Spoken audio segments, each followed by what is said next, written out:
নমস্কার বন্ধুরা, আশা করি সবাই খুব ভালো আছেন। ফোন ঘাঁটতে ঘাঁটতে একটা জিনিস লক্ষ্য করলাম এবং তার সাথে মনে কিছু প্রশ্ন জাগলো এবং সেটা আপনাদের সাথে শেয়ার করছি। এই কারণেই যে আপনাদেরও কি সেই একই মত নাকি আলাদা মত সেটা একটু জানাবেন আমাকে প্লিজ। সেটা হচ্ছে 1902 খ্রিস্টাব্দে জার্মান কেমিস্ট দুজন ব্যক্তি মিলে, যার নাম হচ্ছে এমিল ফিশার আর একজনের নাম হচ্ছে জোসেফ ফন মেরিং, এই দুজনে মিলে ঘুমের ওষুধ তৈরি করেন। কিন্তু দেখুন কেমন যোগ্যতাহীন লোক, নিজেদের মানে স্বার্থপর লোক কাদের বলা হয় পৃথিবীতে, এরা শুধু নিজেদের মধ্যেই জিনিসটা রেখে দিলেন ব্যাপারটা।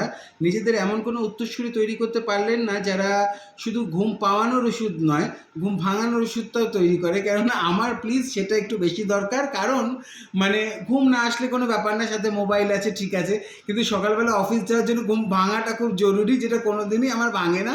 তাই না, একটা বিশাল বড় অশান্তি চলে। সুতরাং এমন তো কেউ থাকতো যে অন্তত পক্ষে টাইম মতো ঘুম ভেঙে যাবে এরকম একটা ওষুধ তৈরি করতে পারে? প্লিজ জানা থাকলে জানাবেন। ভালো থাকবেন সবাই।